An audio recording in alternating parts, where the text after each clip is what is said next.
Isa talaga sa mga tradisyon nating mga Pinoy ang paghanda ng 12 kinds or 13 kinds of fruits sa media di noche.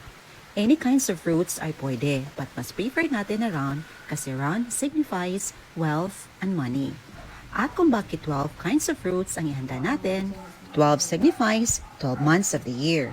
At ano ba ang kahulugan kung bakit tayo naglagay ng pineapple sa gitna ng ating fruit tray? Ang pineapple po ay nagsisimbolo ng wealth and good luck. At sa sinuunang panahon during Chinese New Year, ang pagbibigay daw ng pineapple tart as a gift symbolizes good fortune and good luck. Naglagay din tayo ng iba't ibang round fruits. Meron tayong grapefruit, guava, watermelon, sunkist, pomelo, pear, meron din tayong chico at saka apple.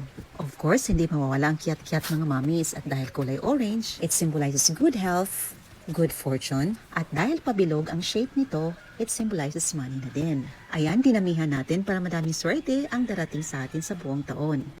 At ito na po ang ating 13 kinds of fruits sa bagong taon. Paalala lang po, ito isang gabay lamang. Ang ating pong may kapal talaga ang may alam sa tunay na swerte at siyang nabibigay ng biyaya sa ating buhay. Kaya panatilihan ang ating pananalangin at pananalig sa ating Panginoon sa ating buhay. Happy New Year everyone!